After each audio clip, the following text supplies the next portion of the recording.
akan menjelaskan tentang berdirinya Kerajaan Mataram. Kerajaan Mataram berdiri pada sekitar abad ke-8 dengan pendirian yang erat kaitannya dengan dua kerajaan besar, yaitu Mataram kuno di Jawa Tengah dan Mataram Islam yang lebih dikenal dengan Kerajaan Mataram Islam di Jawa Tengah dan Yogyakarta. 1. Mataram kuno. Sekitar abad ke-8 hingga abad ke-11, Kerajaan Mataram kuno berdiri pada sekitar tahun 732 Masehi yang didirikan oleh Raja Sanjaya. Kerajaan ini berpusat di Jawa Tengah, tepatnya di daerah sekitar Magelang dan Yogyakarta sekarang. Mataram kuno berkembang pesat dan mencapai puncaknya pada masa pemerintahan Raja Rakai, Pikatan, dan Balitung. Kerajaan ini terkenal dengan bangunan-bangunan candi-candi Hindu seperti Candi Borobudur dan Candi Prambanan. Kedua, Mataram Islam. Sekitar abad ke-16 hingga abad ke-18, Kerajaan Mataram Islam didirikan oleh Penembahan Senapati pada tahun 1586 Masehi. Setelah melalui proses penyatuan berbagai wilayah di Jawa, kerajaan ini berkembang pesat di bawah kepemimpinan Sultan Agung, yang dikenal karena upaya memperluas wilayah kerajaan dan menghadapi tantangan dari Belanda. Mataram Islam akhirnya mengalami kemunduran dan pembagian wilayah pada abad ke-18 setelah berbagai konflik internal dan perpecahan dengan VOC atau Perusahaan India Timur Belanda. Jadi, Kerajaan Mataram memiliki dua masa besar, Mataram kuno yang bercorak Hindu-Buddha dan Mataram Islam yang bercorak Islam, yang memainkan peran penting dalam sejarah ini.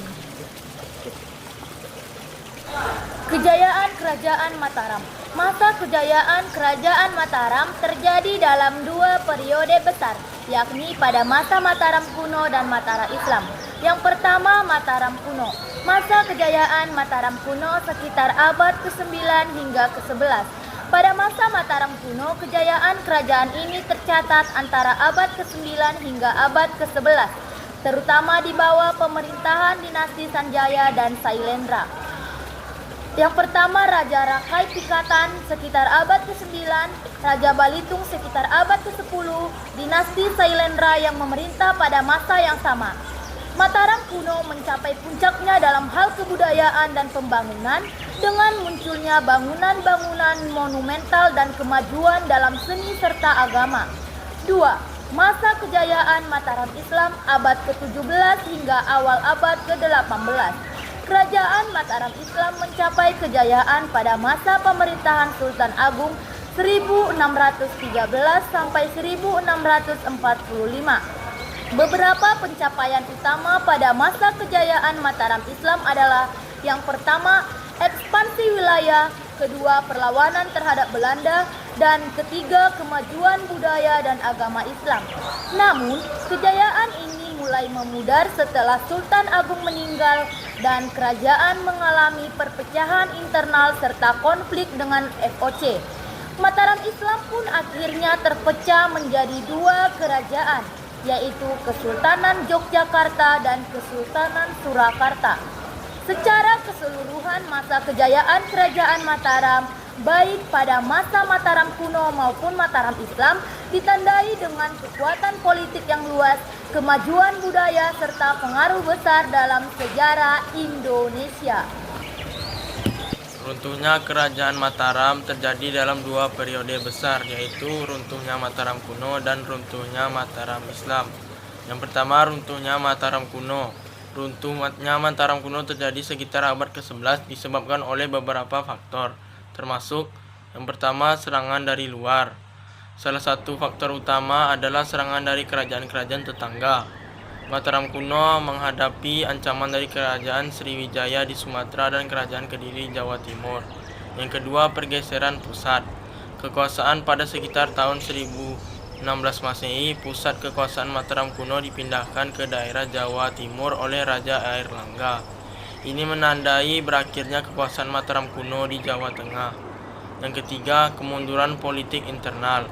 Pengolakan politik internal yang melibatkan perebutan kekuasaan antar keluarga kerajaan dan persaingan dengan kerajaan-kerajaan lain menyebabkan keruntuhan stabilitas Mataram kuno. Yang kedua, runtuhnya Mataram Islam awal abad ke-18. Runtuhnya Mataram Islam terjadi pada awal abad ke-18, terutama setelah masa pemerintah Sultan Agung, dan disebabkan oleh beberapa faktor seperti yang pertama, perpecahan internal. Setelah kematian Sultan Agung pada tahun 1645, Mataram Islam mengalami perpecahan internal yang cukup serius. Konflik internal termasuk perebutan kekuasaan di kalangan keluargaan kerajaan semakin melemahkan kerajaan. Intervensi Belanda. Pengaruh Belanda yang semakin kuat melalui perusahaan India Timur atau VOC memperburuk situasi. Belanda berhasil memainkan peran dalam memecah belah kekuasaan Mataram, memanfaatkan perpecahan internal dan melakukan politik adu domba. Perang Saudara. Pada tahun 1705 terjadi perpecahan antara dua cabang kerajaan Mataram, yaitu Kesultanan Yogyakarta dan Kesultanan Surakarta, yang sebelumnya berada bawah satu pemerintahan. Konflik ini melemahkan kekuasaan Mataram Islam dan menyebabkan keruntuhan kerajaan menjadi dua bagian yang terpisah. Penurunan kekuatan militer. Ketergantungan pada militer yang lemah dan banyaknya pemberontakan dari dalam negeri turut menyumbang pada kemunduran kekuasaan Islam. Pada akhirnya, pada awal abad ke-18, kerajaan Mataram Islam terpecah menjadi kesultanan, yaitu Kesultanan Yogyakarta dan Kesultanan Surakarta, yang masing-masing menjadi kerajaan kecil yang tetap berada di bawah pengaruh Belanda. Ini menandai berakhirnya kejayaan kerajaan Mataram dalam bentuk kerajaan besar yang pernah ada. Berdirinya Kerajaan Medang Kamulan.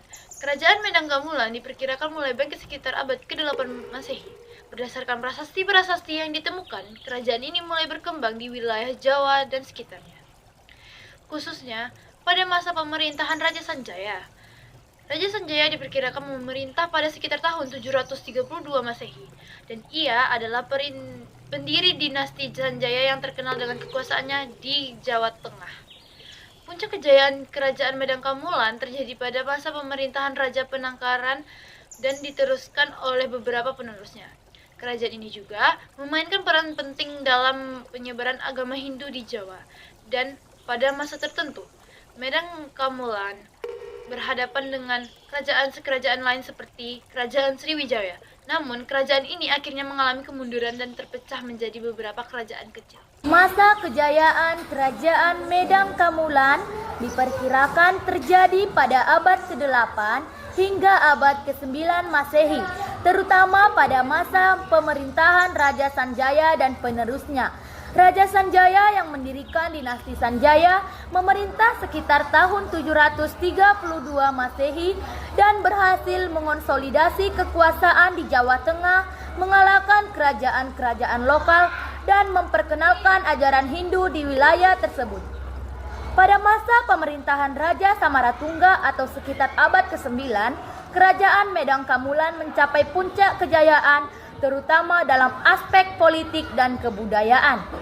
Pada masa ini, kebudayaan Hindu-Buddha berkembang besar.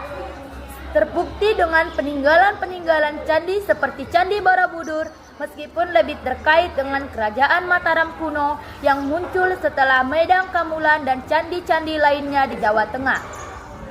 Namun setelah masa pemerintahan Raja Balitung sekitar abad ke-10, kerajaan ini mulai mengalami kemunduran yang salah satunya disebabkan oleh persaingan internal dan ancaman dari kerajaan-kerajaan luar seperti Sriwijaya. Runtuhnya Kerajaan Medang Kamulan diperkirakan terjadi sekitar abad ke-10 Masehi. Setelah mencapai puncak kejayaannya pada masa pemerintahan Raja Samaratungga dan Raja Balitung, proses kemunduran kerajaan ini dipengaruhi oleh beberapa faktor. Yang pertama, perpecahan internal. Setelah masa pemerintah Raja Balitung, kerajaan ini mengalami perpecahan internal. Persaingan antara anggota keluarga, kerajaan, dan kekuatan politik lokal menyebabkan ketidakstabilan. Yang kedua, serangan dari kerajaan luar. Kerajaan Medang Kamulan juga menghadapi ancaman dari luar, terutama dari Kerajaan Sriwijaya lebih kuat dari bagian selatan. Serangan-serangan dari Sriwijaya yang merupakan kerajaan maritim besar pada waktu itu menjadi salah satu faktor yang melemahkan Medang Kamulan. Yang ketiga, perpindahan pusat pemerintahan. Pada abad ke-9 dan awal abad ke-10, pusat pemerintahan kerajaan ini pindah ke daerah sekitar Gunung Merapi yang dikenal dengan nama Mataram kuno. Hal ini menandakan transisi dari Kerajaan Medan Kamulan ke Mataram kuno yang menjadi cikal bahwa kerajaan besar di Jawa. Dengan serangkaian faktor ini, Kerajaan Medan Kamulan akhirnya runtuh dan tergantikan oleh kerajaan-kerajaan yang lebih baru. Salah satunya Kerajaan Mataram kuno yang didirikan pada awal abad ke-10.